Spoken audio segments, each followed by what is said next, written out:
ଦେଖିଲେ ମୁଁ କ'ଣ କ'ଣ ପରିବା ପକେଇଛି ପିଲାମାନଙ୍କୁ ବୁଝେଇବା ପାଇଁ ତାଙ୍କ ମନ ମୁତାବକ ଖାଦ୍ୟ ତ ଦେବାକୁ ପଡ଼ିବ କିନ୍ତୁ ଯେହେତୁ ଶୀତ ଦିନ ଆସିଗଲାଣି ସ୍ୱାସ୍ଥ୍ୟପ୍ରଦ ଖାଦ୍ୟ ବି ଖାଇବାକୁ ପଡ଼ିବ। ଏଇଠି ଦେଖନ୍ତୁ ସବୁ ପ୍ରକାର ପରିବା କାଟିଦେଇ ମୁଁ କଡ଼େଇ ବସେଇ ଟିକିଏ ରିଫାଇନ୍ ତେଲ ଦେଇ ଜିରା ପକେଇ ଫୁଟେଇଦେଲି ଆଉ କାଟିଥିବା ପରିବା ଗୁଡ଼ିକ ପକେଇଦେଲି। ପରିବା ଗୁଡ଼ିକ ହେଲା ଫୁଲକୋବି, କ୍ୟାପ୍ସିକମ୍, ଗାଜର, ବିନ୍, ଟମାଟୋ।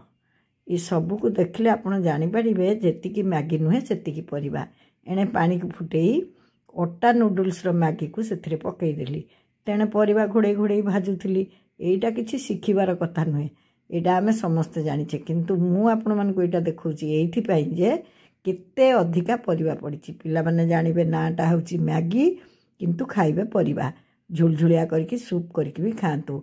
शीत दिने संध्यारे सकाळे ए जळिखाटी स्वास्थ्यप्रद सेथिपाई कहली।